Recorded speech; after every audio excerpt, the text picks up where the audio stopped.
aho uri, where you are, aho ugenda, where you walk, aho wicaye, where you sit.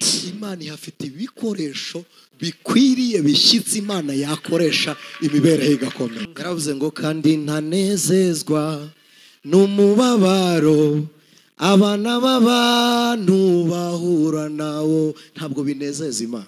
Ntabwo umuntu ajya abaho, A person can never live wategereza ibintu bye, and wait for their things. ahubwo ibintu byawe Instead, your things, byo bibaho bikagutegereza. they live and wait for you.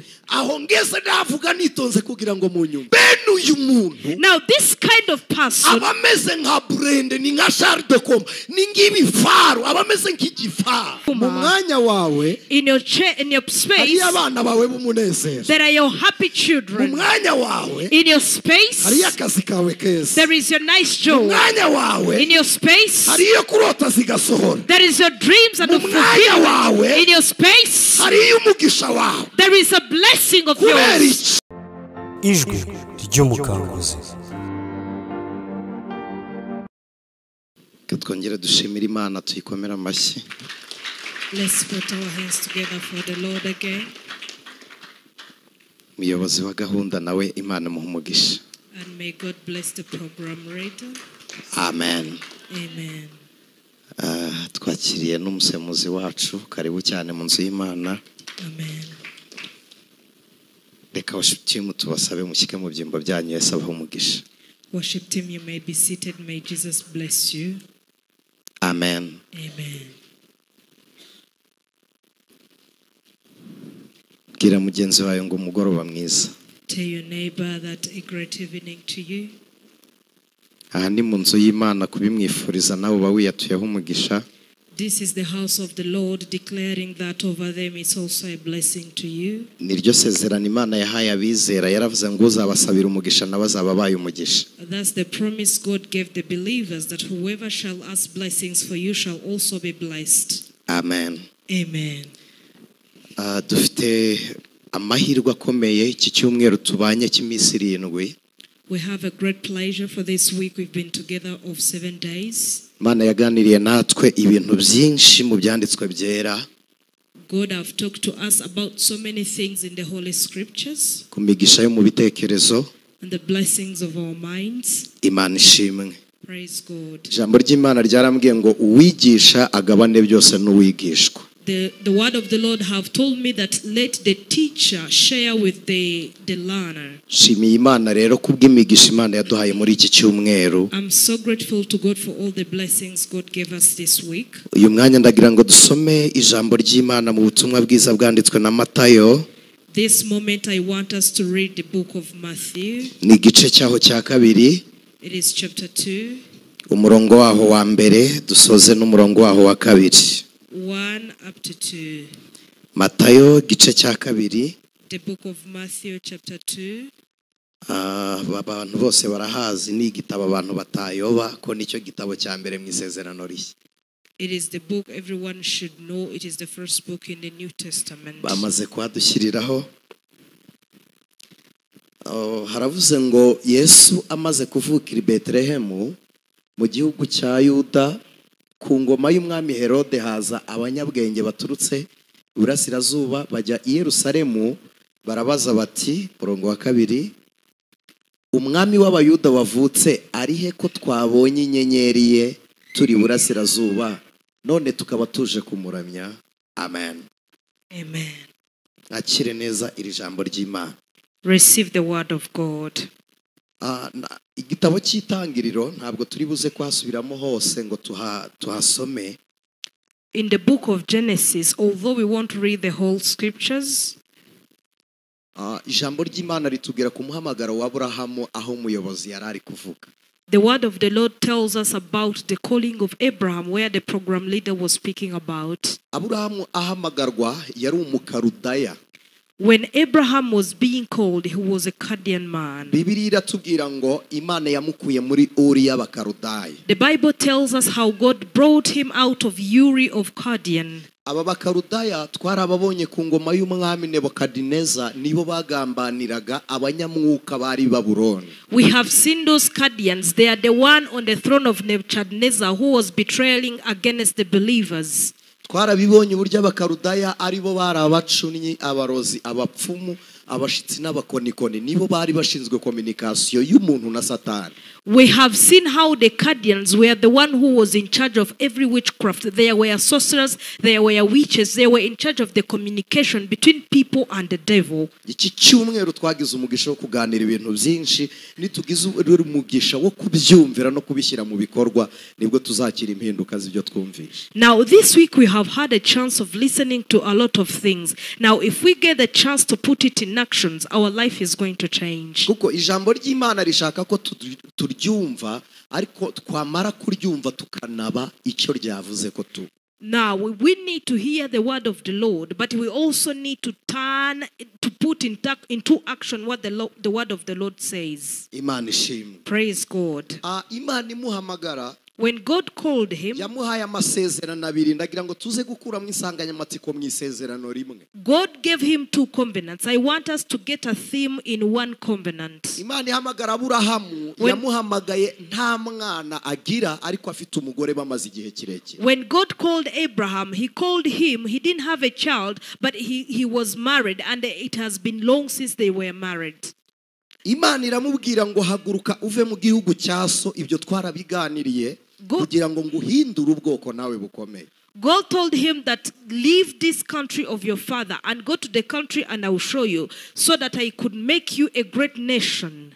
Aburahamu yari afite abaja, afite abagaragu, afite n'amatungo menshi ariko atagira umwana. Abraham had servants, he had maids, and he had too much cattle, but he didn't have any children.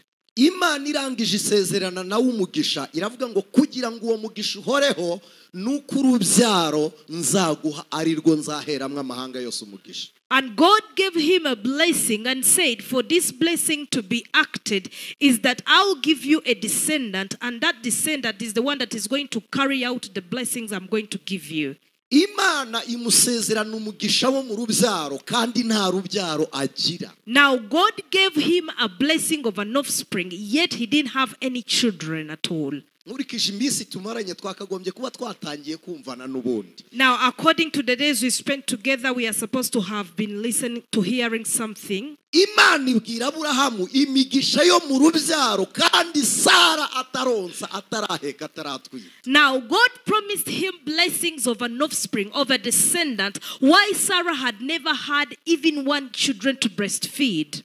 Muzi icyo Imana ikoze? Do you know what the Lord have done? Aburahamu w'imitekerereze Imana yamugejeje mu masezerano uw'umubiri akiri kugerageza. Now already Abraham, God have took Abraham of the mind in the covenant, while the Abraham of the flesh is still in looking and thinking about it. Umuntu wihuta mu bitekerezo akagera mu migambi y'Imana. And somebody who will go faster in the mind and reach in the promises of the Lord. Bene uwo muntu ameze nk'isoko igomeye, isoko y'amazi bagomeye.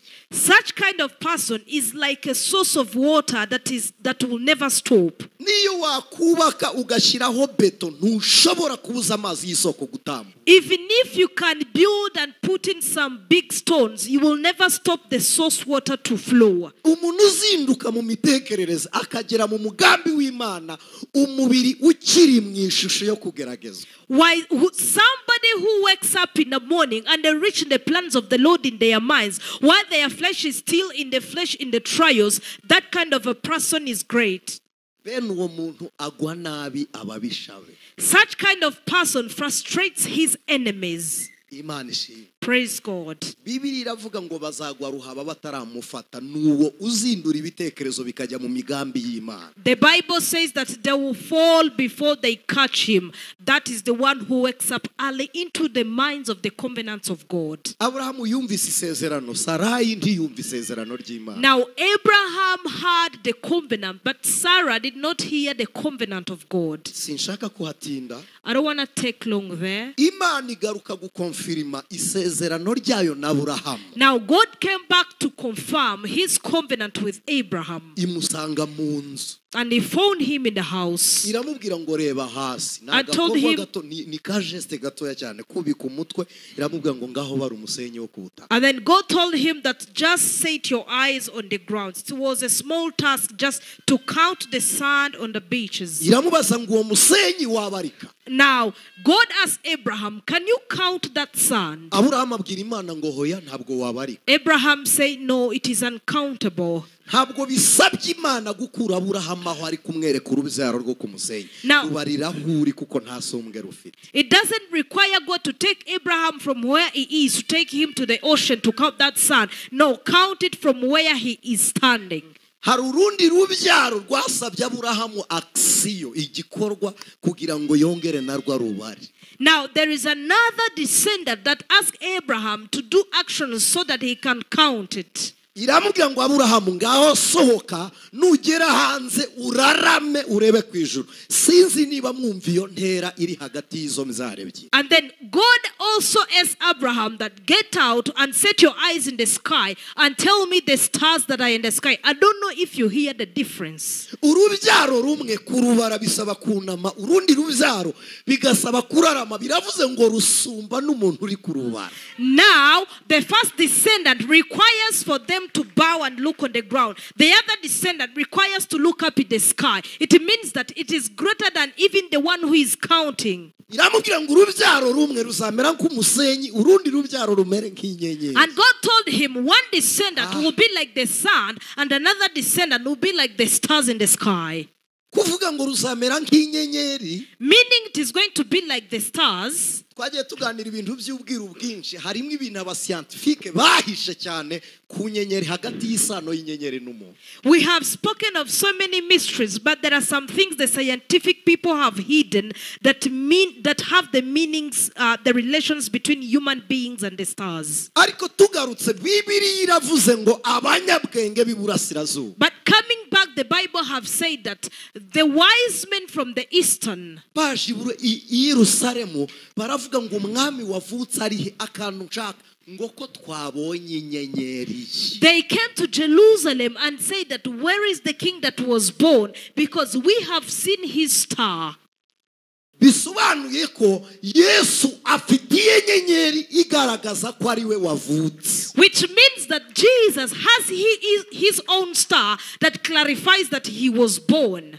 Umwana w'umuntu ahava akagera. Now a human being wherever they are, afite ibiremwa byaremewe kubeshaho uwo muntu. They have the beings that were created to make them live. Imibereho y'umwana w'umuntu ituruka mu bintu bibiri, ituruka mu mvura igaturuka no mu zuba. Now the livelihood of human beings, it comes from two different beings, from the rain and from the sun. Ikindi cya kabiri. And the second thing, ahantu umuntu hari, where somebody is, hari ibinyabuzima cyangwa ibimera Imana yemeye kubaho kugira ngo bikominikane n'umuntu. Ibimera iyo tuvuga ibimera turavuga ibiti n'ibindi byatsi kugira ngo bikurure umwuka wa muntu ahume.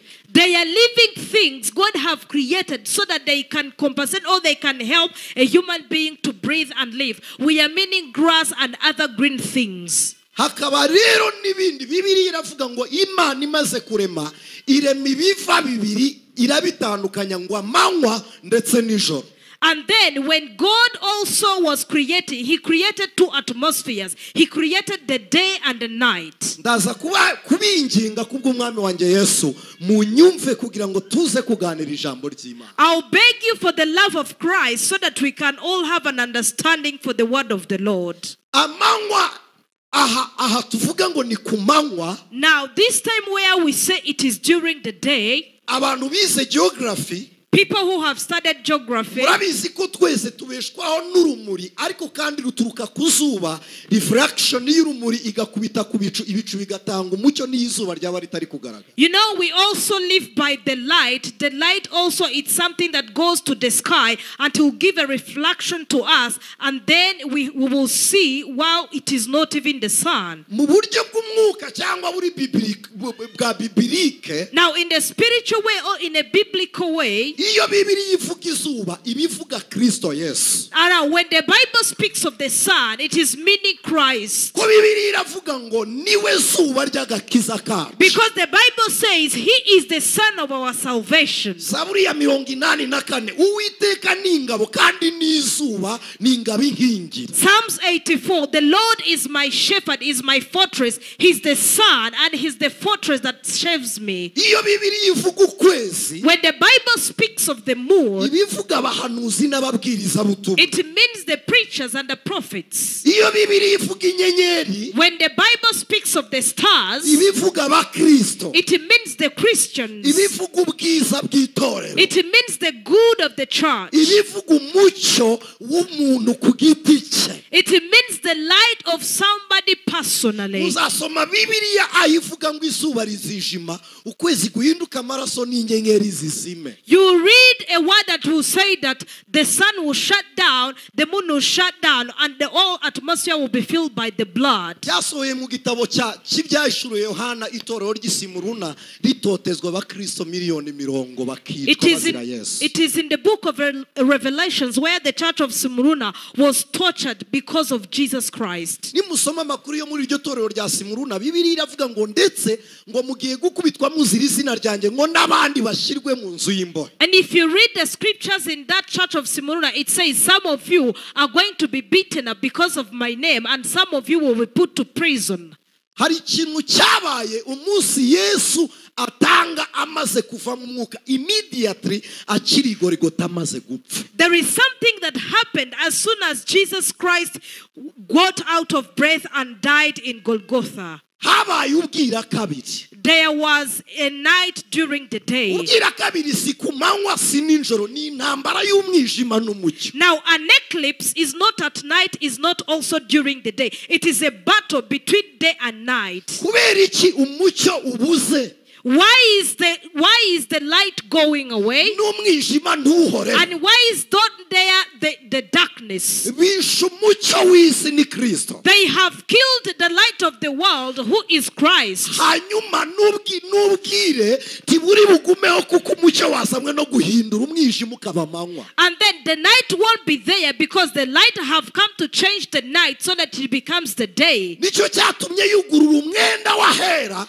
kugira ngo urumuri rwo ku ntebe y'ihongerero rw'imbabazi rumurikira abantu, bisobanuye ngo Uwiteka bacaniye izuba ryo gukiranuka kwayo. That is the reason why he cut off the cover that was covering the holy of the holiest places, so that the light of the Lord will come and light up the world and remove the eclipse, so that the people will receive the mercy and the forgiveness of the Lord. Amen. Amen. Natangajwe n'inshuro abatambyi b'Abayuda badoze umwenda w'i Yerusalemu kugira ngo umurimo wo gutamba ugumeho. Bawudoze inshuro 43 ko bawuteranya ugacika. Kubera iki? Ntabwo bashaka ko ahera hagaragara, ariko Kristo yuguruye kugira ngo umucyo wahera umurikire buri muntu wese. I was surprised how the priests in the Jerusalem had to sew that cover like 43 times so that people wouldn't see the holy of the holiest places, because it wouldn't have been possible, because the Christ have opened so the light of the Lord could come to his people. Imana yugurura hera hayo urabagirane. May God open up his holiness so that your light can come out.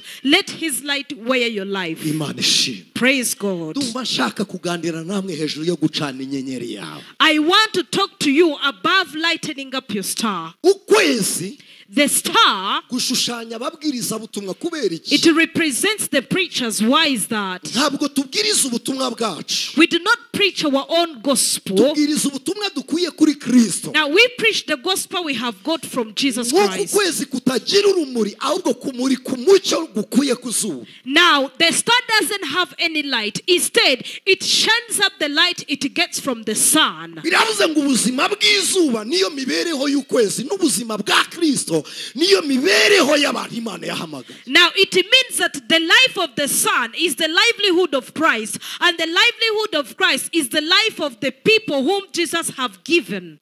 rero twabiganiriyeho si matinda nari maze kubabwira ngo hari ibimera biberaho turi kugira ngo bikore communication imibereho yacu itungwe nabyo. So as I have told you, there are living things that are there just to do that communication so that we can get breathe and we can breathe the air that comes from those living things. Agronomy igira gasiroga ko kuvuga ngo aho igiti gikurira n'umuntu yahakurira. Agronomy have a slogan that says, where a plant can grow, a human being can also grow from there. Kandi nimureba ibi bintu byose Yesu yagiye yita cyangwa ibi bimera bituzengurutse Yesu yagiye yikompara nabyo. And you see all of these living things that are surrounding us, Jesus have compared himself to all of them. Yesu yagiye avuga ngo ninge giti namwe muri amashami. Jesus says, I am the tree and you are the branches. Aravuga ngo ndi igishitsi kubera ikintu ubuzima buzapfa bukongera bugashibuka bukabaho. He also said, I am the stem. Why is that? Because it is a life that is going to rise up again and you shall live again. Ibintu byose bigiye biriho bifitanye isano n'umuntu na communication n'umuntu. Everything that is living, that is a living being, it has a relation with a human being. Ikintu gitangaje rero ni iki? And what's so marvelous nuko umuntu yabayeho nyuma y'ibindi biremwa byose. is that a human being has lived after every other living thing. Amaze kubaho nyuma abari uhabwa ubutware bwo kuyobora ibyo byose. And after they lived after, they were the one who were given the authority to lead all of the living things. Bisobanuye iki? Which means what? Biravuze ngo ubwo bibayeho mbere y'uko umuntu abaho. It means if they have lived before a human being lives, byose bibereyeho umuntu. all of it lives because of a person. Byose biriho kubera umuntu. All of it lives because of humans. Byose biriho kubera twe. All of it lives because of us. Niyo mpamvu icyo ushatse ko kibaho kiraba, icyo udashaka uragitema kikagenda. That's the reason why the plant you want to live shall live, and the ones you do not want, you will uproot it and it shall never live. Nibutse umugabo witwa Jacobo ava hitwa Bersheba kugira ngo asenge Imana imwumve yafashe imvumba yari afite ayishyira munsi y'igiti aratwikira. I remember the man called Jacob from Beersheba who wanted to pray the Lord for God to listen to him on his travel. He took a stem and put it under the tree and went on his way. Munsi y'igiti umuririmbyi wa 251 yarahavuze aravuga ngo munsi y'umusaraba w'umukiza Yesu. And then under the tree, a singer have said that under the tree is under the cross of Jesus Christ. Aravuga ngo niwo nifuza guhora mpagaze. He says that's where I always shall want to live. Kandi aragaruka arenga ku giti aravuga ngo nibuye ry'igitare. And he went beyond the tree and says he's a rock. Hallelujah. Hallelujah. Aravuga ngo iryo buye rimbera igicucu. And he says that stone shall be my cover, shall be my shadow. Mu yandi magambo, in other words, nibuye ritembera rigenda. it is a rock that walks, that moves. Abashimiste n'abafizisiye muze kumbera ubuhamya. The chemists and physicians be my testimony. Uretse amazi yo mu nyanja. Apart from the seas, from the ocean. Amasoko hafi ya yose ahaturuka ni kwibuye. All of the sources, wherever they come from, is through the rock. Amen. Amen. Abisirayeli bava muri Egiputa. When the Israelites were coming from Egypt, Imana yari izi ko bazagira inyota. God knew they would be thirsty. Yabemerera batwara injerekani cyangwa ibibindi birimo amazi. God did not allow them to carry the jerrycans or the pots that had water. Irabareka. God let them go. Bageze aho bagira inyota. When they reached at a place where they were thirsty, Imana ibwira Mose ngo imbere yawe hari urutare. God told Moses that in front of you there is a rock. Tegeka urwo rutare mubona amazi. Command that rock and you shall get water. Kubera iki? Why is it? Imana irabizi ko ubuzima bwabo hari urutare yabitsemo imibereho yabo. God knows that for their lives there is a rock where God have hidden their lives. Imana igiye gukora imirimo n'ibitangaza. When God is going to do works and miracles, ntabwo ikenera abadahari. He does not need people who are not present. Ireba mu bahari igakora imirimo yayo. He looks amongst those who are living and He will do His work. Imana ntiyigikenera ibikoresho bitari around yaho igiye gukorera igitangaza. God does not need the tools that are not around to where He's going to do the same miracle. Ahuri where you are, aho ugenda, where you walk, aho wicaye, where you sit. Imana ihafite ibikoresho bikwiriye bishyitsi Imana yakoresha imibereho igakomeza. God has the tools, God has the instruments that a fool can use for his miracles and his work. Ntabwo bigora Imana gukora igitangaza, ifite materiyeri hafi aho ngaho. It is very easy for God to perform a miracle because he has tools all around. Imana ifite materiyeri yakoresha ku bwenge bw'umuntu umuntu agahinduka umujeni. God has the materials he can use on someone's brain and they'll become a genius. Imana ifite materiyeri yakoresha umukobwa agashyingirwa mu minsi mike. Ni Imana ibikora, juste ni umuremyi wa byose. God has the materials he can use and the lady will be married in a few days. Why? Because God is the creator of all. Imana twiringira. This God we believe. Who will just give a life to an orphan when they don't have their mother and father. This God you have believed. He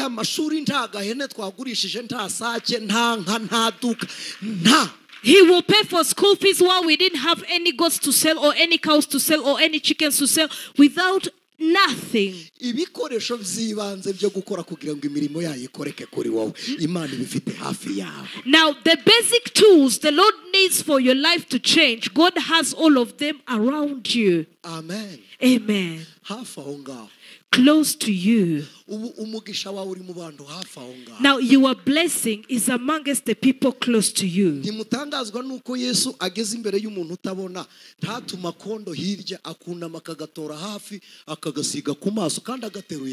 Now aren't you surprised how God will need to open somebody's eyes and then he doesn't need to go behind there to get the mud. Instead, he picks up the mud that is in front of the blind man and puts it on her eyes. Is there somebody who needs something from God? Tell your neighbor that all the tools the Lord needs are close to you. It is not far. When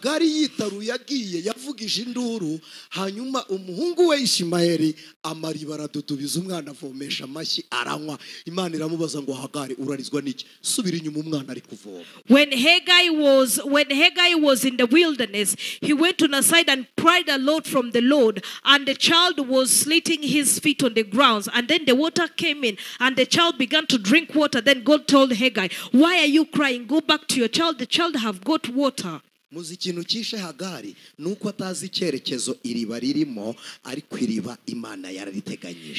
know what Haggai didn't know is that he doesn't know the direction of the source of the water, but the source of the water is there because the Lord have prepared it.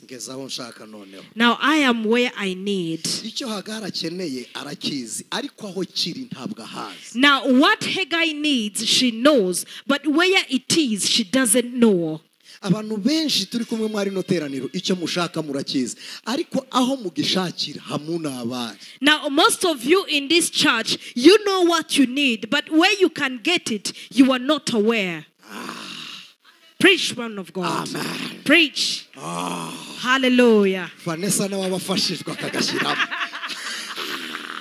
Flow, Papa, flow. Hallelujah. Hallelujah. Imana yamaze kurema byose dukeneye yarabiremye birahari biriredi birakwiteguye ariko wowe ntuzi icyerekezo cyabyo. God have created everything you need. It is around you, it surrounds you, but you do not know the destination or the direction to reaching all of those things. Now let me explain this in deep.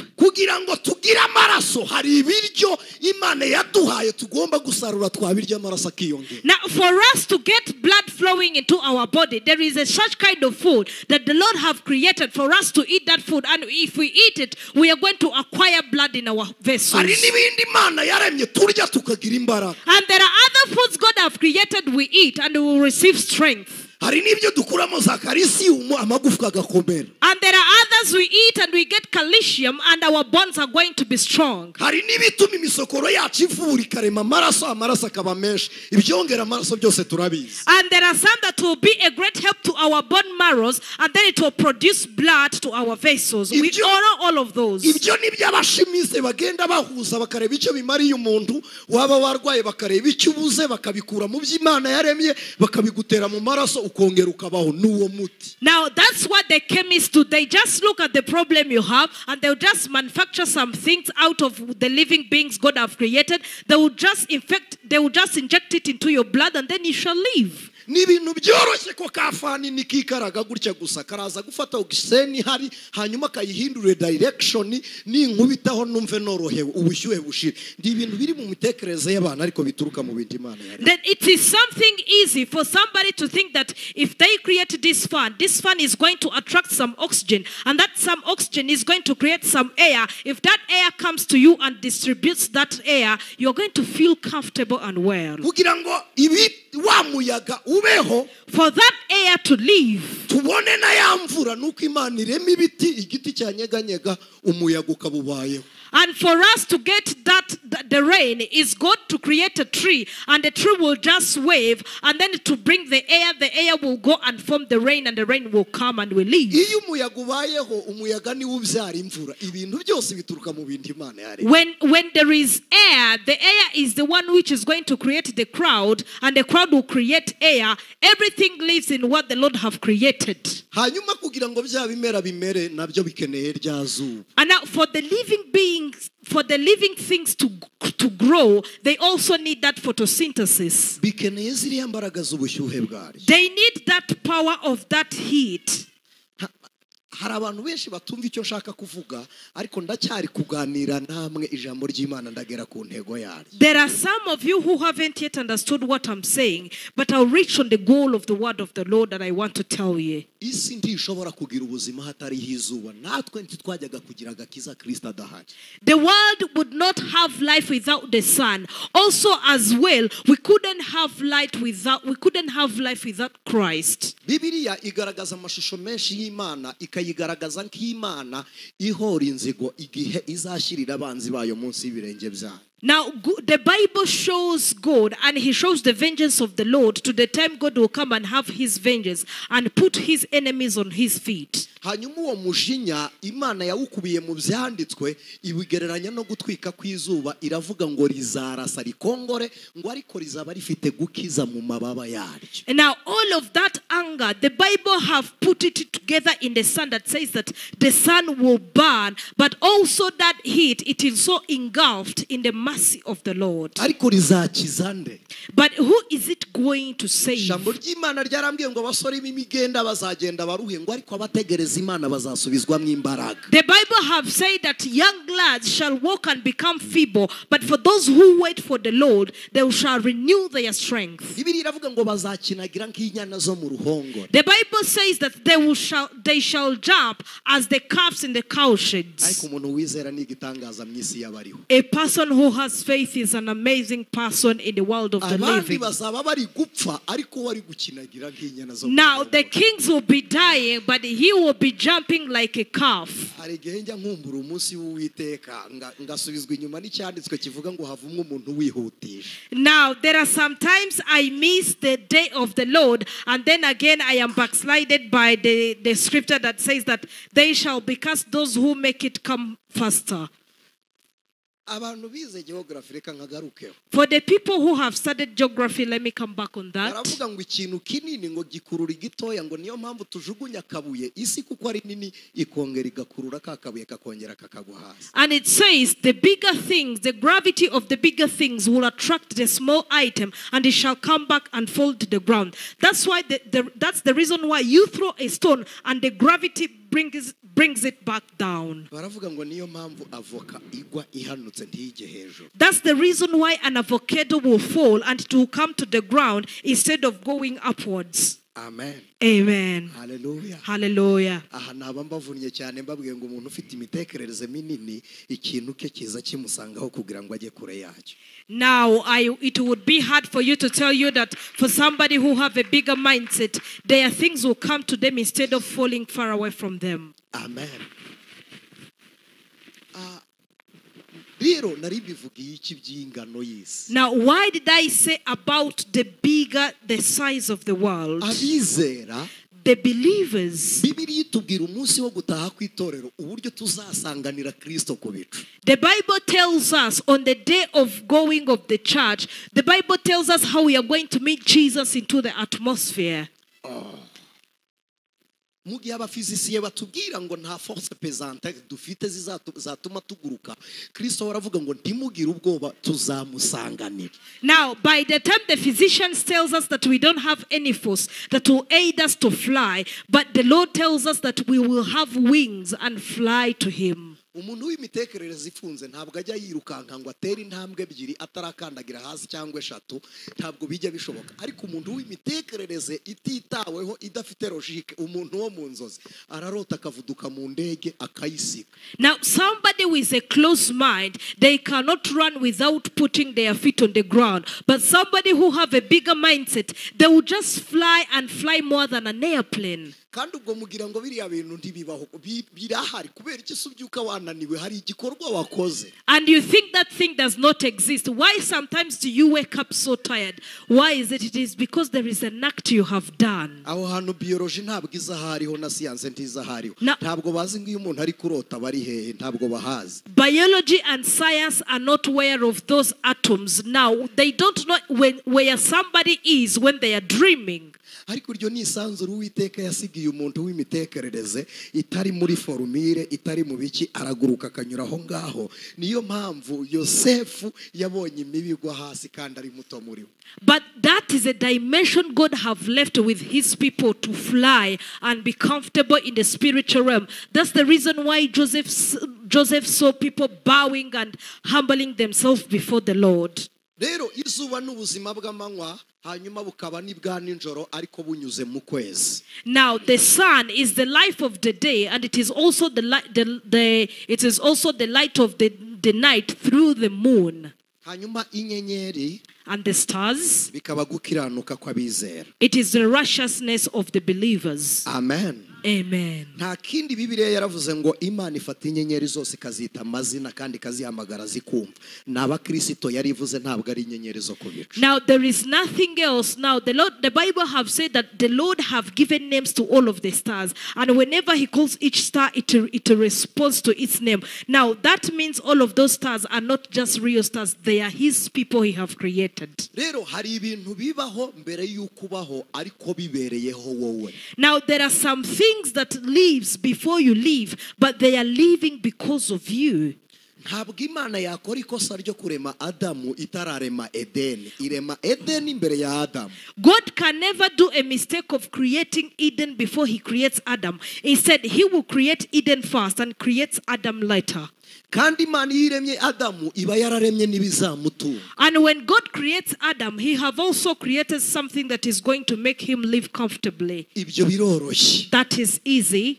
Uko Imana ibigenza ityo. Now, as God does it like that, umugambi w'Imana kuri wowe ubaho mbere y'uko wowe ubaho. The plan of the Lord upon your life lives before you live. Imana yagambiriye ko tuba ibikomangoma mbere y'uko turemwa. Now, God have prepared that we become princes, we become the loyalties before we become it.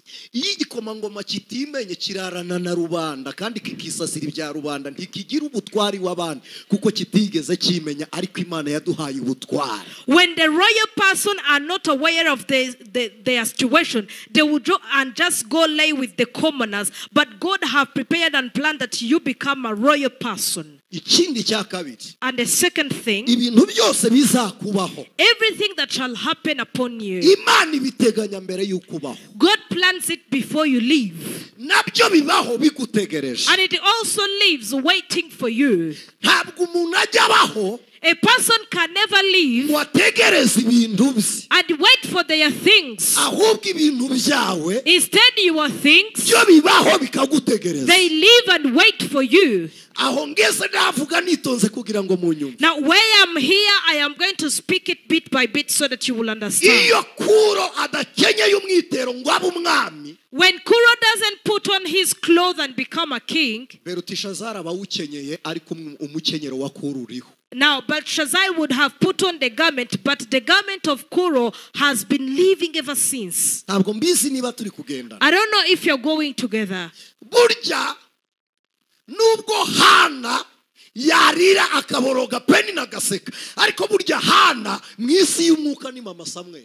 And now, even though Penina would laugh at Hannah because she doesn't have Samuel, but in the spiritual realm, Hannah is the mother of Samuel. Muzi impamvu Imana ijya yirengagiza amarira yanyu ku munsi wo guhogora? Do you know the reason why God ignores your tears on the day of your tears? Ibibona next y'uwo munsi hari igitwenge. Because He knows that next to that day you are going to smile. Ikirebera ku ruhande ikavuga ngo kareke karire mu kanya karaceceka kuko ibigahoza narabiremye. And He would just look aside and say, let her cry, because what is going to make her smile is on the next day. Because I know I have created it as His Lord. Ibyo rero Imana yakuremeye. Now what the Lord have created for you, Harimwe amasezerano yawe yose Imana yagize ku buzima bwawe. there are covenants of your life the Lord have made upon your life. Harimwe ibyiza byawe byose Imana yaremye ku buzima bwawe. There are everything good God have created over your life.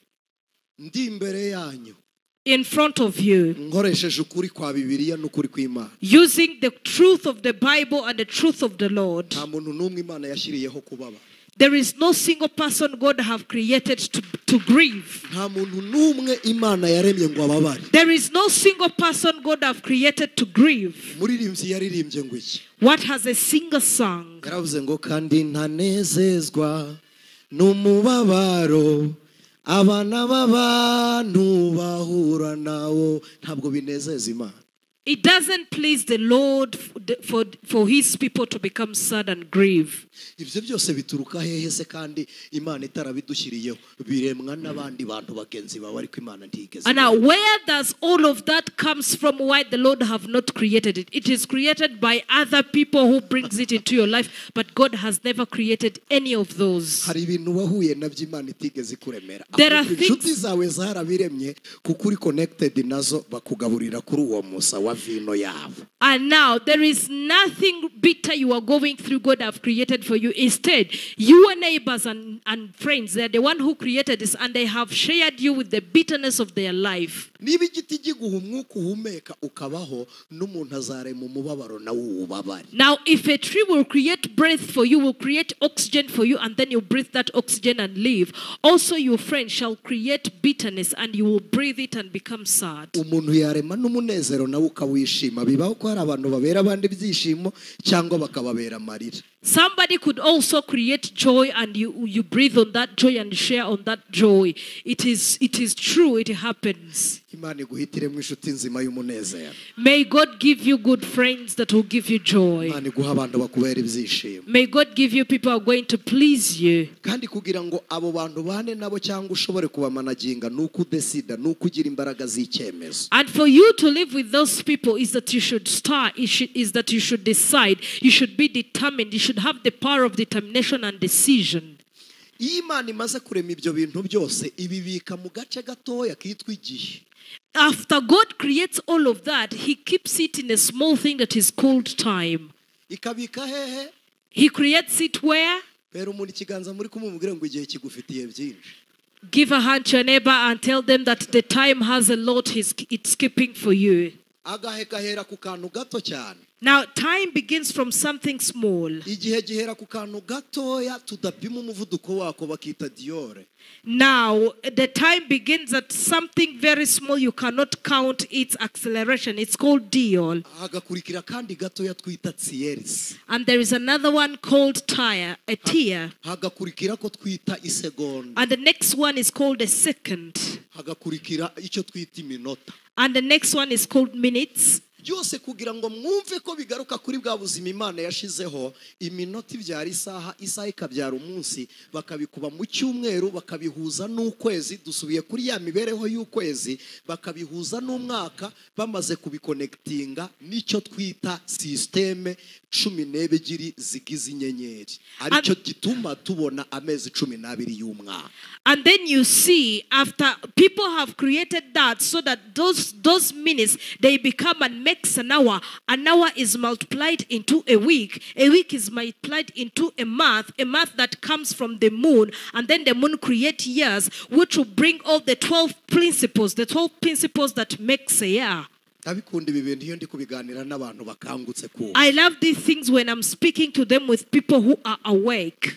Inyenyeri zirarenga amamiliyari ariko zikagira umuryango umwe aricyo bise systeme nyine.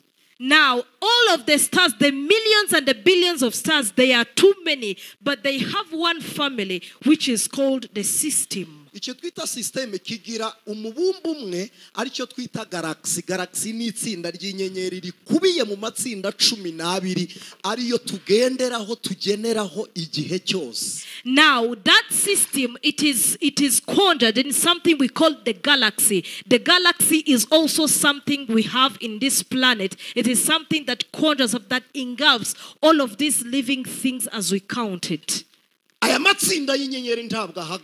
Now, all of these groups of the stars never stops. It moves. Inyenyeri ivuye hano ikagenda ihagaruka ikoresheje iminsi 366 ntabwo ubaho mu isi y'ubuhanuzi. Ndaza kubabwira aho waturutse, ariko mu isi yose isanzwe ni iminsi 366. Umwaka ugizwe n'iminsi ngahe? Now, when one star moves from its place and circles and it comes back to its place, it requires 365 days. Now, you tell me, how many days does a year have? You people are going to be judged because the Lord is leading me through this. You will understand because the Spirit is leading me through this. Rivuye hano riragenda rikandika ukwezi kwa mbere rikaba rituvanye ku munsi wa mbere w'ukwezi kwa mbere rikatugeza mu kwa kabiri. Ni inyenyeri zitudirecting. It means the star in the galaxies, when they move from this place to another place, they goes and marks the first month. That means the star have brought you from the first day of the month and have brought you to the end of the month. It means it is a system, it is a galaxy of the stars that is moving us, that is rotating us. Izi nyenyeri, these stars, iyo sigenda zizenguruka, when they are remoting and circling, ntabwo zizenguruka igihe cyazo kuko zo zihoraho, ahubwo zizenguruka mu gihe cyacu. Niyo mpamvu dusaza zihari. They do not circle in their time. Instead, they circle in our time. That's the reason why we get old and they are still alive. Now, amongst these stars and amongst these groups, this is the reason why I talk to you about it. Now, everybody has a star that will read the destiny of their lives.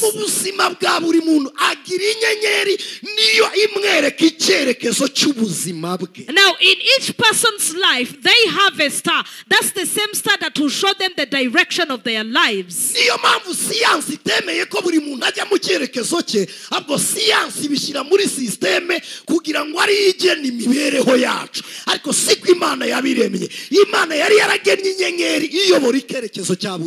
That's the reason why the scientists have prevented for people to be led by the stars. Instead, they kept that knowledge from us and wanted to lead our lives because they did not want people to go in the same direction the Lord have created for them to go. Astronomy itangira ubuzima bwo mwisanzure cyangwa ubuhanga bwo kumenya inyenyeri butangira nabapfumu bari batangiye kubona inyenyeri z'amasezerano y'abizera. Now, when astronomy began, or when the knowledge of the atmosphere began, or when the wisdom of the atmosphere began, it is the sorcerers who had seen the stars leading the lives of the people. Tell your neighbor, may God give you authority over your star. Abraham, God told him that you will give birth. ariko mu rubyaro rwawe harimo n'inyenyeri. But also in your offspring, in your descendants, there are stars. iramubwiye ngo niba inyenyeri zabarika urubyaro rwawe narwo ruzabarika. And God says, if you can count stars, also your descendants shall be counted. nzarugwiza. I will make it a load. rumere nk'inyenyeri, rungana nk'inyenyeri zo ku ijuru. It will be as the stars in the skies. hari abantu bari supernatural baba mu isi ariko bagenda nk'inyenyeri, isi itakubona hafi ikubona mu butware bwo hejuru yayo. Now there are some people who are supernatural. Now the world is seeing you here, but it is also seeing you in the skies. You are walking like a star. umuntu uri ku buhanga bw'ibyuma nadushyirireho Nehemiya igice cya 9:23. Somebody please give us Nehemiah chapter 9 verse 3. Amen. Amen. Imana ikugarure mu cyerekezo cy'inyenyeri yawe. May God bring you back in the destiny of your star. Igice cya 9:23 nati umurongo wa 3. Chapter 9 verse 23.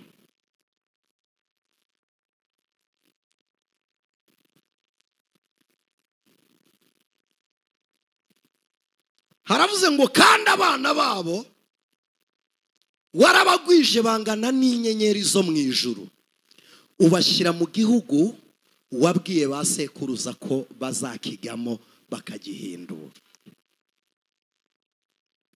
iri sezerano ryo kungana n'inyenyeri ntabwo rigitegerejwe, already Imana yarabagwije.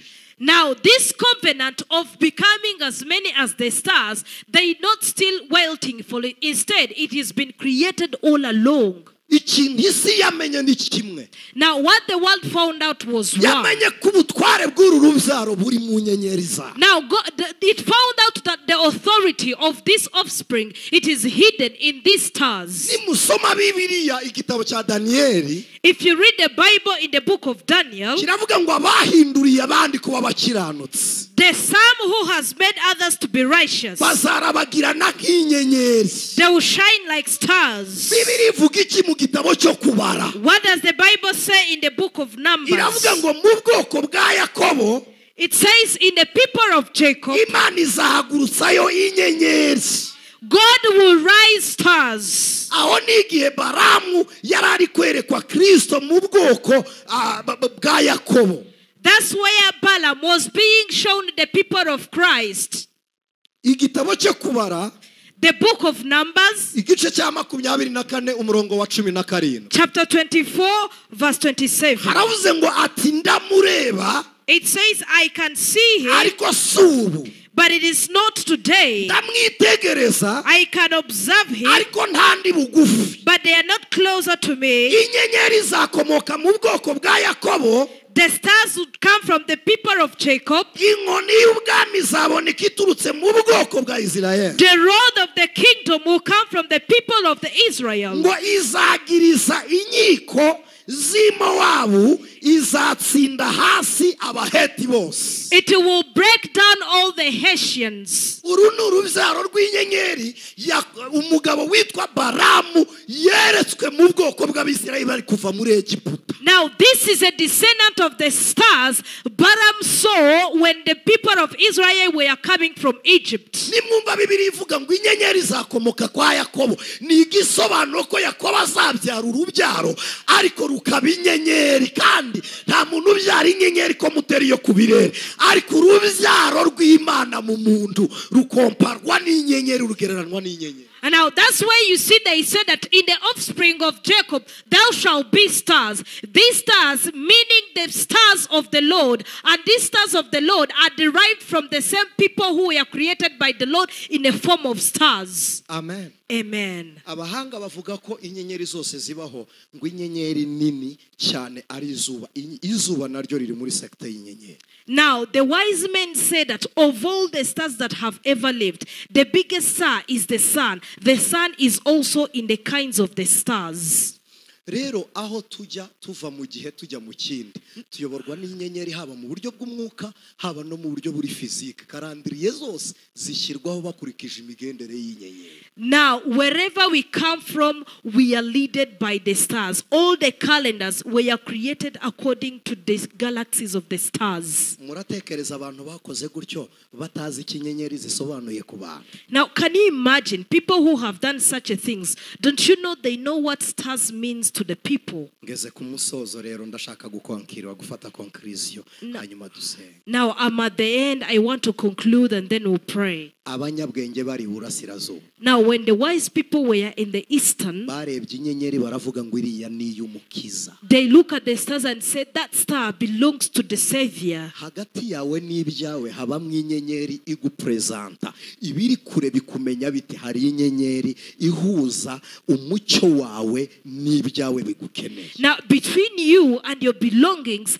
there is a light, and that light is the star. That star is that thing that is going to connect you with your belongings, with you and the things that needs you to achieve them. Abanyabwenge baturuka iburasirazuba bareba inyenyeri ya Kristo. And the wise men came from the eastern looking at the star of Christ. Inyenyeri nayo ibavana iburasirazuba ibatwara i Yerusalemu. Also the star got them from the eastern and took them to Jerusalem. Bakimara kugera i Yerusalemu kwa Herode ibwami. After they reached in Jerusalem to Herod in the kingdom, bakura amaso ku nyenyeri bayashyira ku mwami. And then they removed their eyes of the star and set their eyes to the king. Bakuye amaso ku nyenyeri batakaza icyerekezo cyaho bajyaga. And then when they removed their eyes of the star, they lost the direction of where they were going. Babaza Herode ngo umwami wavutse ari he. Herode arababwira ngo aha data ntabwo ibyo mbizi. Then they asked Herod that where is the king that was born? And Herod said, oh, I don't know. Ahamagara abanditsi arababwira ngo ibintu abanyabwenge bari kuvuga ntibyanditswe, abanditsi baravuga ngo byaranditswe. Then he called the writers, the authors, and said, authors, what this man is saying, isn't it written? And then they said, yeah, it is written. Baravuga ngo ntituzi neza igihe azavukira ariko tuzi ko azavukira i Betelehemu. That we don't really know the day he's going to be born, but we know he'll be born in Bethlehem. Inyenyeri nayo present umugisha wavuka i Betelehemu ihagaze mu kirere cyo hejuru yo kwa Herode. And also a star that represents the blessing that will come from Bethlehem. It stands in the realm of Bethlehem. Abanyabwenge batakaza ikirere cyo kureba direct icyerekezo cy'inyenyeri batangira kwirebera mu maso h'abami mu maso h'abatware. Now the wise men lost the sight of seeing into the direction of the stars. Instead they brought their eyes to the kingdom and lost the direction of the star. Niki kijya gituma umuntu atakaza icyerekezo? And now what prevents people to lose their direction? Nukugishakira ku bandi kandi nyamara ntibajya hamwe. Is to go to find it from some people else. Why do you do not have the same direction? Iyo urebeye ku wundi muntu winjira muri destination ye iyawe ikaba vide. When you copy other people, you are entering into the other people's directions and yours becomes void. Hari abantu bataye umugabane wabo. There are some people who have left their shares. Birirwa birukanka mu mugabane w'abandi. They are always running into the shares of other people's. Kubera iki? Why is it? Batakaje icyerekezo cyabo. They have lost their direction. Bashaka kuba wari uko abantu babigennye. They want to live as people they need. Bashaka kumva hari abantu bavuze. They want to listen that some people have spoken something. Bashaka kugenda hari ababanje ngo babakurikire. They want to walk only when some people are following them. Mu yandi magambo, in other words, isi nitangiye kubagenera uko babaho kuko icyerekezo cyabo bamaze kukivamo. The world is the one that is giving them their direction because their own directions they have left it. Kuba waba ufite ifeza n'izahabu. Now, for you to have gold and silver, kuba waba ufite ishangi n'icyome. for you to have every riches you need, kuba waba wicaye kwa Herode. for you to be sitting in a kingdom ntabwo Herod, biguhesha kuyoborwa n'inyenyeri. it doesn't give you the authority to be led by the ikiguhesha star. kuyoborwa n'inyenyeri. What gives you the authority to be led by the star kuri Herode is to remove your eyes off Herod, mu ntego yatumye utangira. and you will go back into the purpose of the Hallelujah. beginning. Hallelujah. niyo mpamvu Paulo yavuze. That's the reason why Paul have said, mwongere musubire uko mwari muri mu gihamagarwa. get back to how you were when you were being called in the first subira muri place. destination ya Yesu. Go back into the destination of Jesus. wongere uyoborwe na Kristo. Be led by Christ again. Umwuka wera arahari. The Holy Spirit ibiganza lives. by'Imana biriho, The hands of the Lord igeno lives. ry'Imana rirahari. The purpose of the Lord lives. Garuka mu cyerekezo Come cyawe. back into your direction. Inyenyeri y'abizera ni Kristo Now the Yesu. star of the believers is Christ Jesus. Set your eyes to your star Iyo again. ukuye amaso ku nyenyeri yawe, When you remove your eyes off your star, wisanga mu butware bwa Herode. you find yourself in the authority Iyo of wisanze Herod. kwa Herode, When you find yourself in Herod's ikintu ukora ni place, kimwe, utanga amakuru y'urugendo rwawe kugira ngo ababisha bawe bagukinge. what you do, you give the information of your journey, and your enemies will stop you on the way. Preach, man of God. Flow. Amen. Amen. Hari igitangaza cyabaye There is a miracle that happened muri Egypt. in Egypt. Bibiliya iravuga ngo haza umwijima n'igikorwaho. The Bible says, Yes, haza umwijima n'igikorwaho. Ikintu utacinguka cyumva kimeze nk'ikibambazi. Hari umwijima ariko n'ubundi nujya kunyeganyega urakigongaho. Ni igikorwaho nyine ni ikintu. Geste yose uri bukore hari ikintu uri bugonga. the Bible says, there come the darkness, and there also come a blocked wall, something that will prevent you from advancing. Ngo ariko abari bari Gosheni bari mu mucyo. But for the people who were in Goshen, they were in the light. Hallelujah. Amen. Amen. Muzi impamvu Do you know the reason why? inyenyeri yo muri Egypt Uwiteka ya disconnectinze yaciye urumuri rwayo, ariko i Gosheni iravuga ngo bamurike. It is because the Lord have cut off the way of the light of the star from Egypt, but the Lord said that the star from Goshen should shine to the people. Igisobanuro cy'uko umuntu ari aho atagomba kuba ari, Now, the explanation that somebody is in the place where they're not supposed to be nuko yiyumvamo ishyaka ryo kugenda ariko akabura icyerekezo. is that they feel the courage to advance, but they do not have a direction. Igisobanuro cy'uko umuntu ari aho atagomba kuba ari, Now, the explanation that you are where you're not supposed to be, wiyumvamo gukorera n'umukozi ariko ukabura icyo ukora.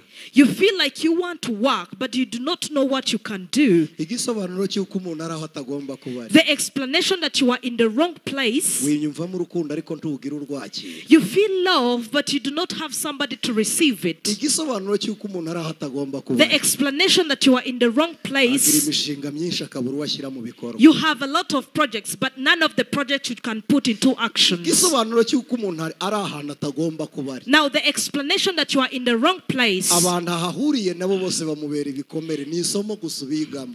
every people you meet, they become a lesson to you. They wound you. It is just a lesson to you. Igisobanuro cy'uko wahuye n'utagomba guhura nawe, The explanation that you met the wrong person nuko yakubereye iho ari handa ariko si Imana yakuremeye. is that they become a thorn into your life, but because they are not the ones the Lord have created for you. Aho ugomba kuba Where you're supposed to be, hariyo umugore wawe mwiza n'umugabo mwiza. there is your beautiful wife and there is your Mu handsome mwanya man. wawe In your space, hariyo intebe y'ihumure. there is a chair of Mu humor. mwanya wawe In your chair, in your space, hariyo abana bawe b'umunezero. there are your happy Mu children. mwanya wawe In your space, hariyo akazi kawe keza. there is your nice Mu job. mwanya wawe In your space, hariyo kurota zigasohora. there is your dreams and Mu the mwanya fulfillment. wawe In your space, hariyo umugisha wawe. there is a blessing of Kubera yours. iki? Why is it? Imana yabiremye mbere y'uko ubaho. God created it before you lived. You have seen all of Imuhuza it. rero n'igeno ryayo kuri wowe. Now God will connect you to His purpose with you. Haleluya. Hallelujah. Muri Sarafini, Preach, man of God. muri Sarafini mu minsi 30 abamizirima basibamo. In Sarathin, in the 30 days, the Muslims fast. Habamwe ijoro bita RY'IMANA, biravuga ngo ni ijoro ry'igeno Imana igena ibizaba ku muntu. There is a night that is called RY'IMANA. It is Exactly. Congratulations RY'IMANA. Yeah, it is a night that means it is a night of the purpose of the Lord, where God had created the purpose of human beings to come and fall in it. Mu yandi magambo, In other words, iby'Imana yakuremeye umaze kubihagararamo, ariko ugeze mu ijoro ryo kongera kuremesha ibindi. Bo niko babitekereza. Hanyuma hakaba ijoro ry'igeno, abamizirima bakoramwe amasengesho bita ibihagararo by'ijoro. now in those prayers, they believe that God have already created all of the purpose of the Lord, and you are standing in it. But they believe that there is another night that will come where you're supposed to stand and ask for another purpose of the Lord to come into you. Now, the Muslims calls that the night of bringing back the purpose of the Lord. Yes. Amen. Amen.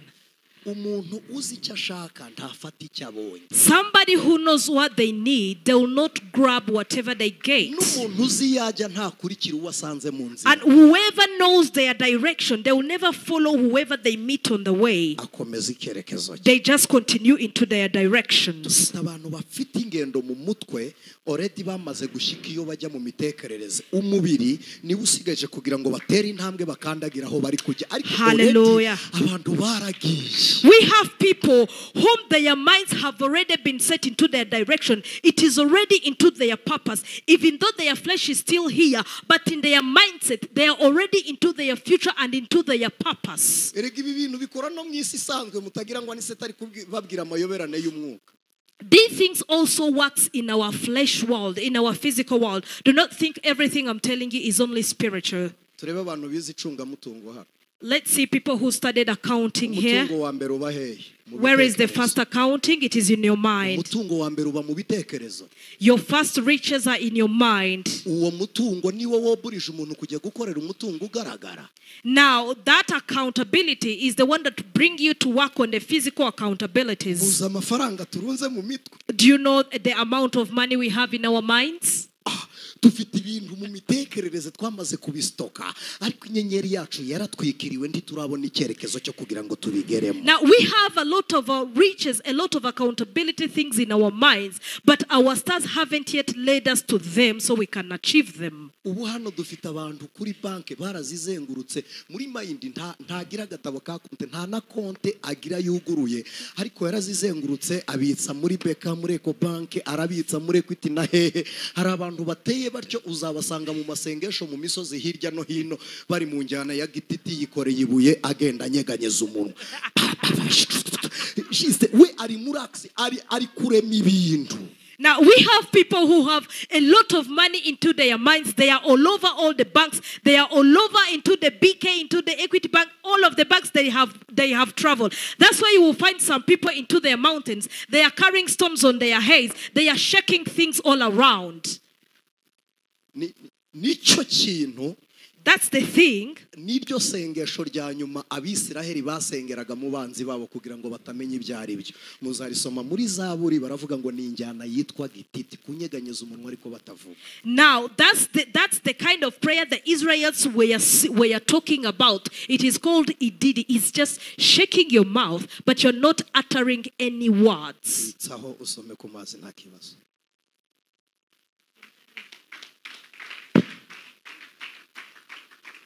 Amen.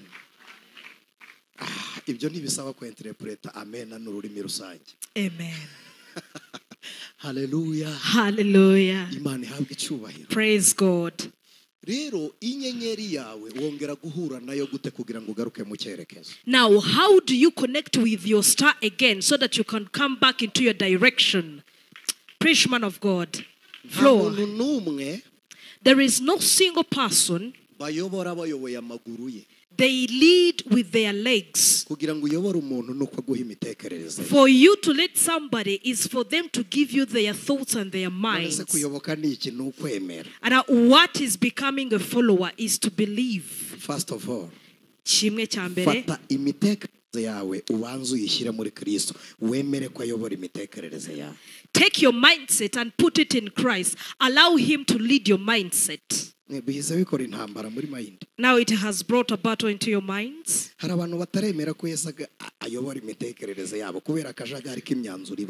There are some people who haven't yet allowed Christ to lead their minds because of all the disorganization of their decisions. Amen. Preach, Papa. Flow. And now what makes our star to keep shining? First of all, we have to know that that star lives. And we'll be aware of the power of the Lord that will connect us to our covenants. Most people, your star has been shut down. Siyanse ikimara kutuyobora mu itsinda muri ya matsinda y'inyenyeri nababwiye yitwa system uko ari galaxy 12 siyanse ikituyobora aho ngaho. Now after science led us into the 12 groups of the star, I have told you into the 12 galaxies of the world. Isi ya Satani, The world of Satan, yahise ifata icyerekezo cyacu kuko ntitukirimo turi mu kerekezo rusange. it have took over our direction because we are not in our own direction. Instead, we are in the general directions. Hari ibintu abapfumu bajya bakora There are some things sorcerers do.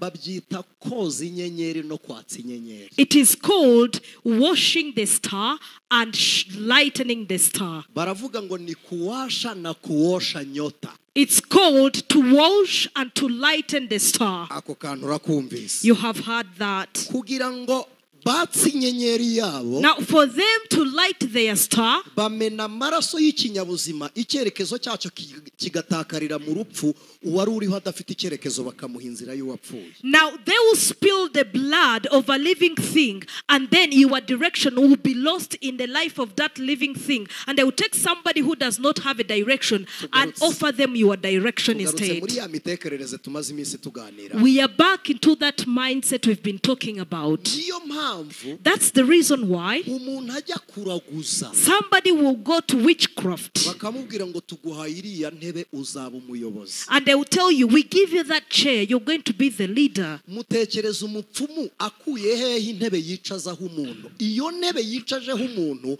iturutse kuwo bayihagurukijeho ari nyirayo. Where do you think a witch is getting a chair to give somebody else? That's because that witch have removed somebody who was sitting on that chair and gave it to the other. hari icyerekezo cy'ubuzima bwawe Imana yashyizeho, ariko kuko ujarajara utazi icyo ari cyo biroroshye ko cyagendwa n'undi muntu. Now there is a destiny God have prepared for you. There is a direction God have prepared for you, but because you are disorganized and distracted in every places, it is hard by somebody else. abenshi muri mwe mufite ubuhamya bw'ibibera mu bihugu duturanye hano hirya hano bita Kansayo ya Bukavu. Some of you have the witnesses and the testimonies of something that happens in our neighboring countries, close here in Bukavu. Kansayo. In Kansayo. Yes, ni hakurya gatoya yaho bita Imururu ni kuri border ya Rusizi rwa kabiri. It is on the second border of Rusizi. Hari abantu bajyaga bashingura. They are the people who used to be buried there. Baraye bamushinguye ejo mu gitondo abantu bakamubona ari guhinga mu murima. And then they would bury him today, and the next day in the morning people would meet them cultivating into the gardens. Attention, ntabwo ari igikorwa cy'umwuka. Guhinga ari kubikora mu mubiri. Please pay attention. They are cultivating physically. Their body is cultivating. It is not a spiritual act. Abantu mwabaye mu Uganda ubwo buhamya murabufite. People who lived in Uganda, you have those testimonies. Nuko abantu mu biceceka ariko muza abantu bakoreshwa uburetwa mu isi y'umwuka bakabukora mu mubiri barabaye amapanje. Rimwe na rimwe bakamutwara umwuka tukagira ngo yapfuye twe tugashyingura tukivayo umurambo mukawubura mumva umuntu akajya gukoreshwa uburetwa. Some of you, it is because you can't say it, but you know all of those testimonies. They will take the breath of somebody and will go to the burial. We bury somebody thinking they are dead, but then again that person have been stolen of their bread. In the next morning, they are working as a slave to other people's. There is no single person in life ushobora kubaho mu buryo atagirwaho ingaruka mu bice bibiri, mu buryo bw'umwuka n'umubiri. Everybody who lives, they will have impacts or effects in two ways, in the spiritual dimension and in the physical dimension. Ibi ngibi iyo tubibwira abakristo barikanga rimwe na rimwe bakanga no kubyumva kuko tuvuze ibyo mu isi y'umwijima ariko mukabaho mutunzwe n'amasezerano yo mu isi y'umwuka. Nkibaza hose ko ari mu mwuka kuki mutabyumva ngo mumenye uko murwana. When we tell you Christians, some of you are so scared and you do not want to listen to those things and you do not want to listen to the spiritual battles of the Spirit. Instead, you want to live by the covenants and the promises of the Spirit. And I am wondering, why don't you grasp all of it and you should know how you should fight for your life? Now, whatever the Lord have spoke to you with, where has He kept? Where do you think it is kept? It is kept in the spiritual dimension. Now, that problem you have, where is it kept? If it was you, you are going to say that it is kept in me. If it was new and you know the room where that problem was kept, you would get it out and throw it away. Now, why don't you want to listen to that as well? All of it is in your place, is in your spaces. hose ni iwanyu. All of it is in your households. Iyo bakubwira ngo bakurogeye mu nyanja wigeze uba yose hari n'igihe utarose uhahagaze. When they tell you they have bewitched you into the oceans, have you ever lived in the oceans? They bewitched you there. Mutekereza ko iyo bazinze umuntu ntakore mariage. Do you imagine that when they bind somebody and you're not capable of having a wedding, mutekereza ko mariage ye iba yagiye? where do you think their marriage have went? Ibiri hehe? Where is it? Bibiri iravuga ngo bafashe ibisubizo bya Daniel. Mutekereza ko byari biri ikintu cyawe bafashe ntikiba kiri mu ijuru, ntikiba kiri no mu migambi y'Imana, kiba cyasohoye ariko kiri mu biganza by'abanzi bawe. Now the Bible says they have captivated the answers of Daniel. Now everything that they are able to captivate, it is not still in the plans. Already it is fulfilled. That's the reason why they were able to captivate it. It have already been fulfilled. Amen. Preach, man of God. Hallelujah. Flow. Iyo biri mu biganza by'ababisha bawe, When it is in the hands of your enemies, bigusaba gutwika it requires you to burn kugira ngo igifite ibyawe byose gitwikwe n'ishyaka n'umuriro w'Imana muri wowe. so that everything that is holding or that is captivating your belongings will be burnt by the courage and the fire of the Lord. Baravuga ngo nushaka kuba nk'izuba utwike nkaryo. They say if you want to become like the sun, burn like the sun. Kandi nushaka gutwika nk'izuba wongera urabagirana. And if you want to burn like the sun, also shine like the sun. Bibiri iravuga ngo ihindura abamarayika kuba imiyaga ariko abagaragu bayo bahindura ibirimi by'umuriro. Now the Bible says he have changed his angels to be like the wind, but his servants he have made to be like the flares of the flame. Hari abantu bagenda hano ari ikome ari umuriro ugurumana. There are people who are walking in our midst, but they are fire, they are a burning fire. Ariko hari n'abandi babaho ari umwambi. But there are just who are living just as matches. Bisaba guhura n'ubumara ngo watse umuriro urawufite ariko ntabwo ucanye. It only requires you to meet with acid and then you will just burn everything. Kwicara rero umuriro udacanye ntibituma udakubitwa urahondagurwa. Now being sad and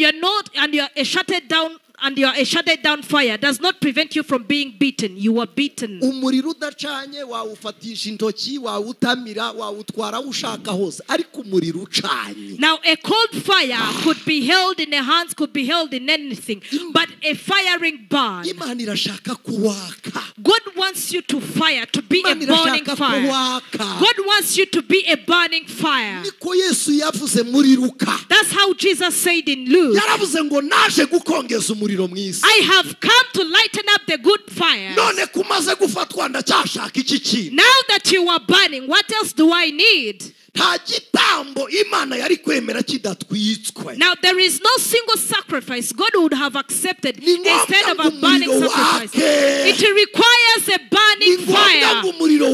It is necessary for a burning fire. In everything the Lord have created, Inyenyeri iraka. a star should shine. Ubushyuhe bw'amazi mubona dusongamo ubugari bugera ku ijana. Iyo degre ziguyemo neza ni ijana ku ijana. Now, now this boiling water where we made breads, where we made cassava breads and everything, the degrees is 100 degrees. If it is correct, it is 100 degrees. They can never go beyond or below. Abashimiste barabizi ubwo bushyuhe burenze ijana amazi abyara ikindi kintu abavirusi aho kugira ngo agire icyo amarira abantu. Now the chemists know that if that water goes beyond 100 degrees, that water turns it into something else. It becomes a virus instead of becoming something good.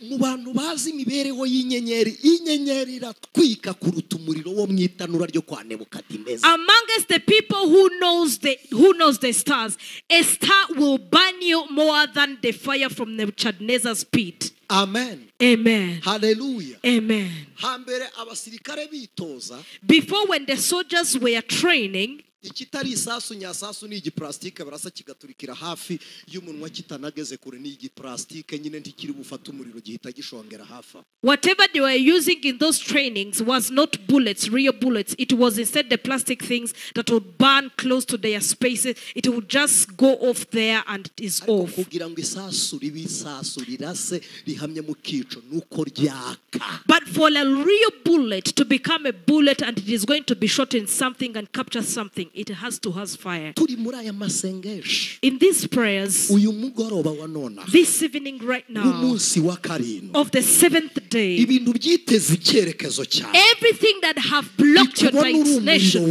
let it see you as a burning fire. Let it see you in the authority of the power of Christ. Hallelujah. Hallelujah. Muzasome Bibiliya igitabo cy'ibyakozwe n'intumwa. Read in the book of Acts. Mbere yuko abigishwa bakira ururimi rwo kuvuga rwa communication. Before the disciples received the tongue of communication, bakiriye ururimi rw'umuriro rwakira muri bo rurabanza rurabahindura. They received the tongue of fire and it was firing into their bodies and have changed and turned them first. Bakimara kwakira umuriro bararemwe bushya. As soon as they received fire, they were created anew. Abakristo bahoze, now the called Christians, Bibiliya mu byahishuriye Yohana irabanga. The Bible in the Revelations of John, the Bible hates them. Abakasuyaze ntibemera. If they are in the middle, they are not allowed. Iravuga ngo bira. He said, boil. Bira ushuhe. Boil, become hot. Wibakasuyase. Do not be in a middle temperature. Shuha. Just be hot.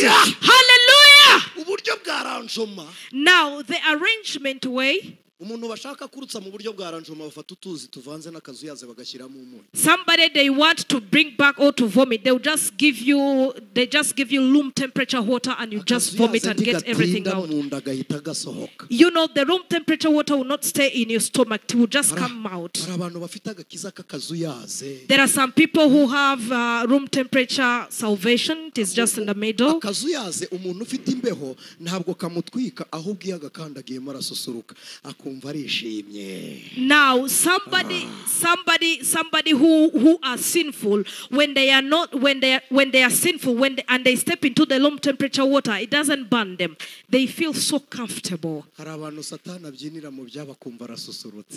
are some people whom the devil will just dance into your belongings and he will feel comfortable. It is room temperature water. Dancing into your prayers, it is okay for him because you're room temperature water. For a wish to come and cross into your place, it is okay because you are middle temperature. And one thought,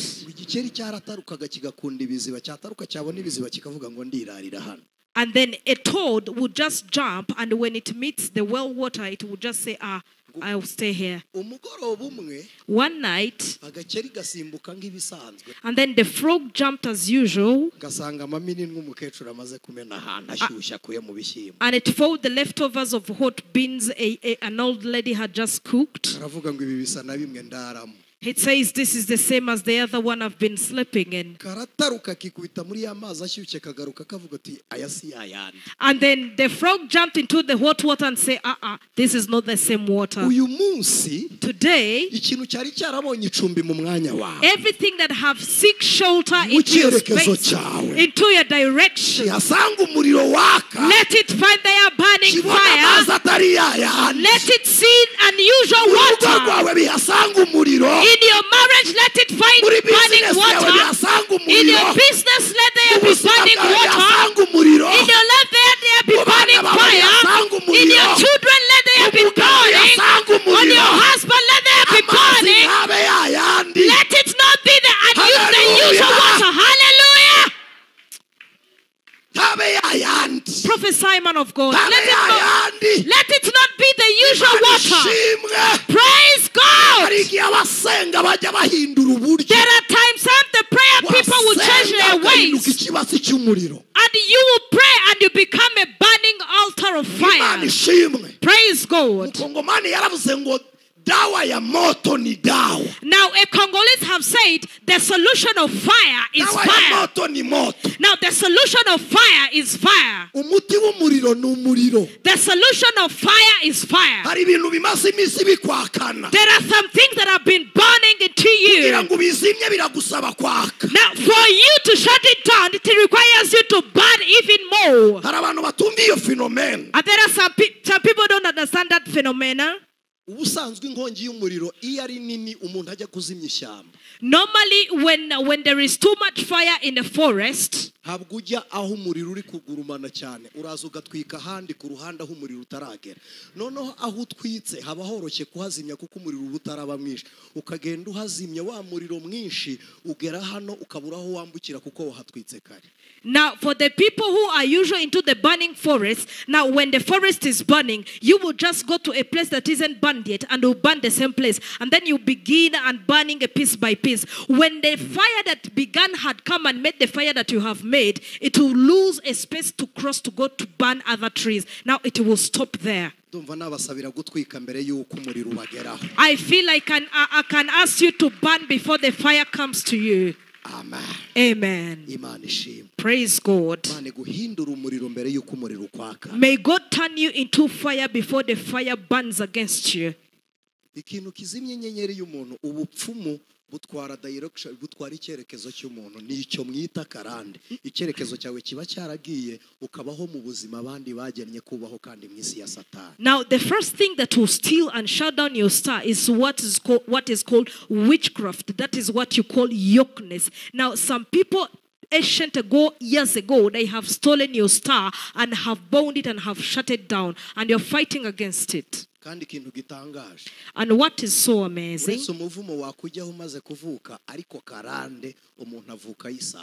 now apart from the curse that you could have after you were born, but when you get born, you find the yokenesses there. Kugira ngo inyenyeri yawe itwikirwe nababwiye ngo hari abayicana bamennye amaraso, niyo mpamvu mubona isi ihoramwe intambara n'ibiki, abantu bazi ibyo bungukira mu ntambara bo barabizi. Now, for your star to be shut down, there should be spilled blood. That's the reason why there is always wars into the world. People knows what they benefit from spilling people's blood. Ese mwari muzi ko ari umurage Isaka yahaye Yakobo, yaramubwiye ngo nukoresha inkota yawe ukagoma niho uzabona umugisha. Bivuze ngo mu gihe utabaye umugome ntuzigera ubona umugisha. Now, can you imagine all the blessings Esau got? He was told by his father that for you to receive a blessing, you have to make sure that you have to use your sword. You have to kill some things. Now, you cannot receive blessings until you become a bitter and bad person. Please, you will allow me. Let's conclude and stop from there. Rikagenda rikanyura mu kanoze kari hariya dushobora kukita izina dushaka risifa cyangwa ibiki bikaza bikaba connect hano mu mabavu.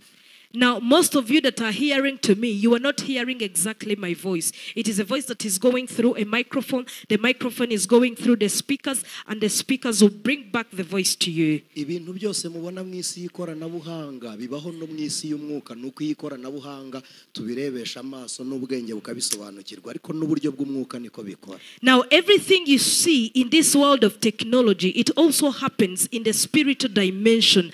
But in the spiritual dimension, we are not capable of seeing it, but it works the same. Izi mikoro zifite transmission yazo bashyira kuri mixer, hanyuma mixer bakaza kumiximiza ijwi rikaza kunyura muri bafre abantu bakumva umurimo waryo ukagerwaho iturutse hano, ariko saha gusa hari akari hariya gacometse kuri mixer niyo bari buze guconnectinga ikaza gushyira hano mu bafre nayo ifite amasinga acometse hariya. Now, this microphone that I'm using, it has a transmission. The transmission will go and find some tools that are connected on the mixer. Then the mixer will bring back the voices to the microphone. Everything here is in its use. Kugira ngo imikoro ikore ntabwo ibifitanye isano na bafre cyangwa mixer, nuko ifitanye isano n'icyo ba connectinze kuri mixer. Now, for this microphone to work, it doesn't have any relativity to the speaker. Instead, it has a relativity to what is connected on the mixer. na satani niko abigenza. That's the same way the devil does it. Iyo adafite umuntu wawe mufitanye isano, When he doesn't have somebody of your relative watanze icyerekezo cyanyu ku bapfumu, who have given your destination or your direction to the sorcerers, watanze amaraso yanyu ku bapfumu, watanze ibitambo ku bapfumu, who has given your blood, who have given a sacrifice to the sorcerers, ntabwo satani ashobora kukubona. Umupfumu ntashobora kugushaka kuko nta connection yawe abona. the devil cannot find you, the devil cannot see you because they don't see your connection. Iyo adafite icyo kintu gituruka kuri mwene wanyu, atwara umwenda wawe, ifoto cyangwa se umusatsi. When they do not have that thing that comes from your descendants or from your generations, they will just take your clothes, they will take your hair, or they will take something that belongs to you. Ashaka kantu kari butume abona wowe wanyawe. They will just find something that will make them see the real you. Iyo amaze kukabona, After they get it, mu ikoranabuhanga rye afite aho agashyira agakonekitinga ibyo avuze, communication n'abadayimoni bazerera mu isi bakabibona, bakaza gushyira mu bikorwa imigambi ya satani kuri wowe.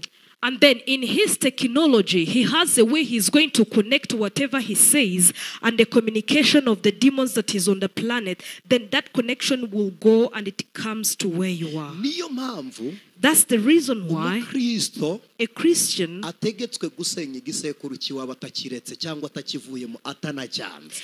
they are commanded to break his generations, and it is not because you hate it or you disguise it. Niyo No. mpamvu dutegetswe That's the reason why we are commanded kuba ku gicaniro cya Kristo. to be on the altar of Christ. Niyo mpamvu dutegetswe That's the reason why we are commanded kubyarwa na Yesu, tukagira DNA ya Kristo, imitekerereze yacu igahinduka kugira ngo twicomokore kuri ya mixer. to be born again and connect ourselves to Christ, and our minds will change so that we disconnect ourselves to that mixer of the devil. Ubu biroroshye gutya ndi kuvuga, umuntu uri hariya kuri tekinike biroroshye guhita yicurangira indirimbo ijwi ryanjye akarimanura. Satani adukina uko abishaka iyo connection yacu ayifite. Now it is easy for somebody who is just there on the mixer to play some song, and they would just make my voice nothing. Now the devil plays us as he wants when he has our connections. Ibintu biraho byoroshye yakora mu munota umwe gusa. There are things that are easy to do, he can just do in a single minute. Hanyuma ni n'ikintu cyoroshye And it is also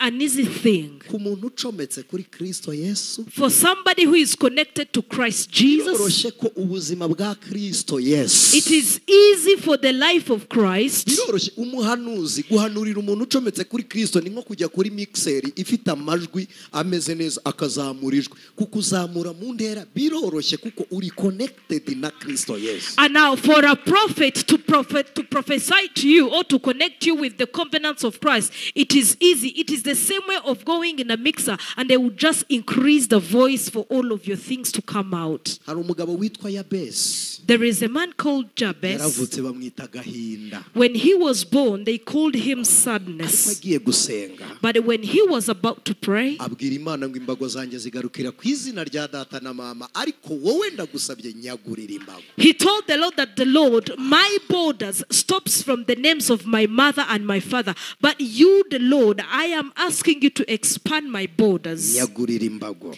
Expand my borders. Imana yigeze yavugana nanjye. God once spoke to me. Hari 2006 narindi ahantu hamwe n'abanyamasengesho b'abanyetiyopi, ariko nari ntarakira agakiza. It was in 2006. We were together with Ethiopian prayers, but I haven't yet received salvation by Nigiriye then. gusoma ibitabo bisanzwe irodi aho mwitiro de bari, najyaga nkunda kujya gusoma y'ibitabo by'abahanuzi. I used to go to read the books of the prophets in a place called Rodbar. That's what you call it in Rod. Asanga umukobwa w'umunya-Etiyopi. I found there a lady, an Ethiopian lady. Tuganira dukora umuhazara, dukora ikiganiro mpaka kuri Kristo Yesu. We yari umwizera, njyewe ntari umwizera, ari n'umuhanuzi ntemera kuvuga ku mwuka. And then we made a debate. She was a believer. She believed in Jesus Christ, and she was speaking about the belief and prophecy. But I was not a Christian, and I did not believe in prophecy at all. Asanga umuhanuzi uri mu kirere kizima. Then I found there a prophet who was in a real realm of God.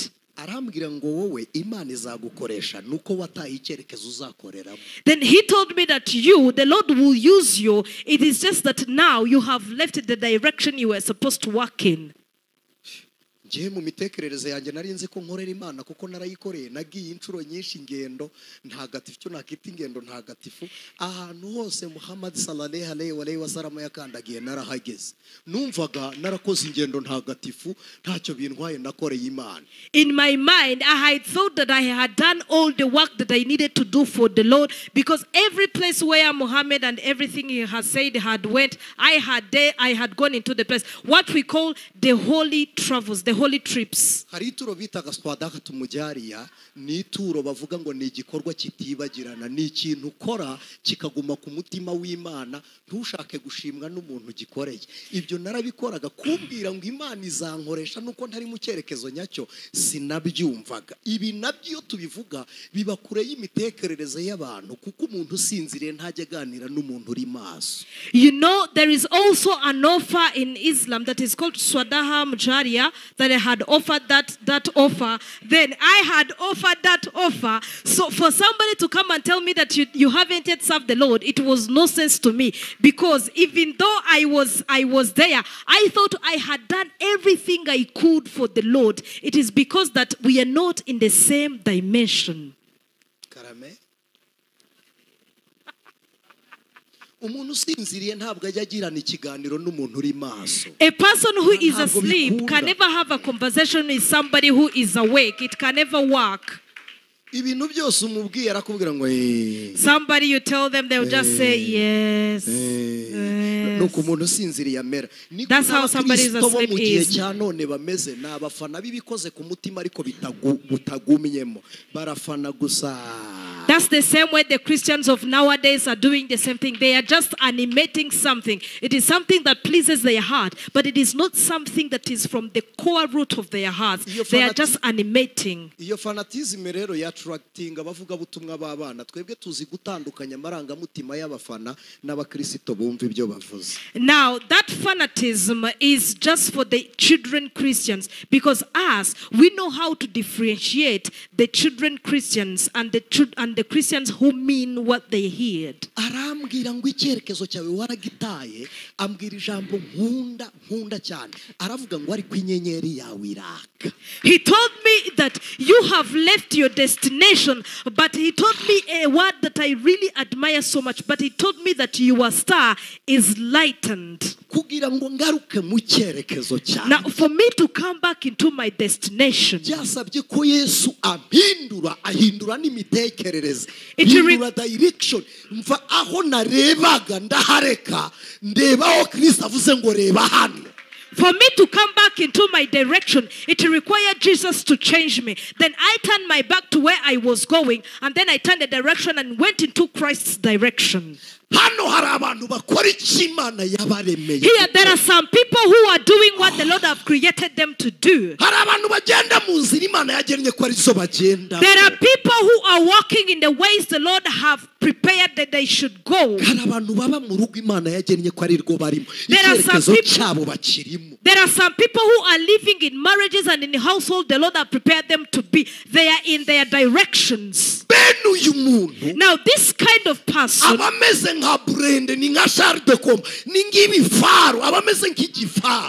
are like greater weapons for them to reach where God is taking them. They just destroy. They just destroy and get the way. This person doesn't go around the corners.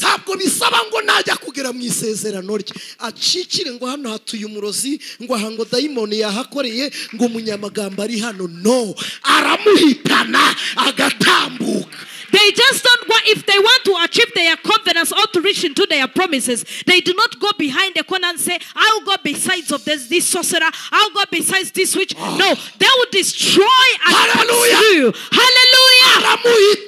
They will just destroy. Uzziah died so that Isaiah could prophesy. He left. He left. No.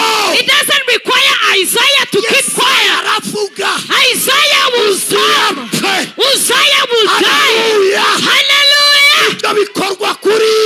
Who is that done for? Somebody who is in their directions, who have heard the purpose Hallelujah. Hallelujah. Bibiri ivuga iki? The Bible says what? Iravuga ngo umuntu ugushikamijeho umutima The person who will just go into who will have you wholly into their hearts. uzamurinda abamahoro masa kuko You akwiriye. protect them, they will be peaceful because they believe in you. Ntabwo bisaba ngo tube twimutse muri karitsiye tubamo. It doesn't require us to shift from the areas where we live.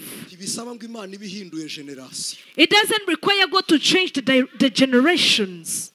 Ariko ndanezerewe we. I'm so happy. Oh.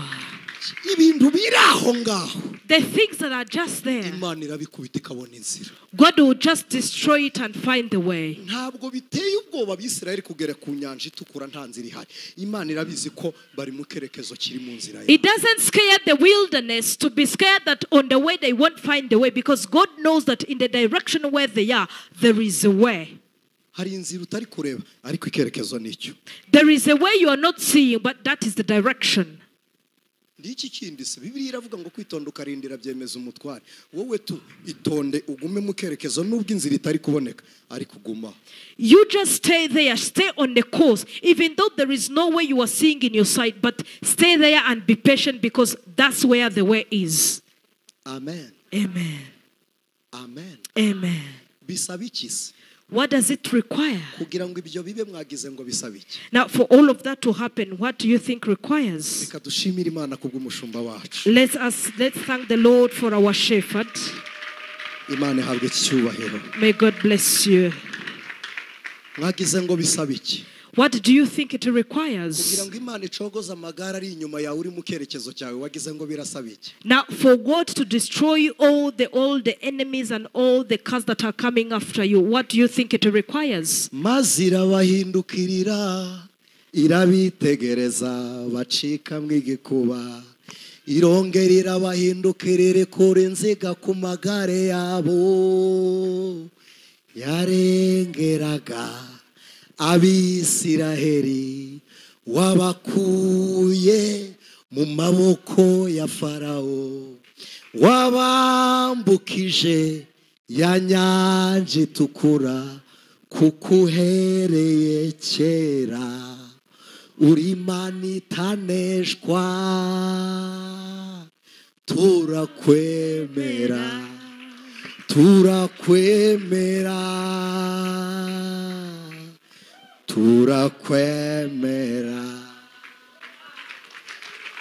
nta kindi bisaba Imana iyo umuntu ari mu cyerekezo cye ntabwo Imana iva mu ijuru ngo ize kurwana.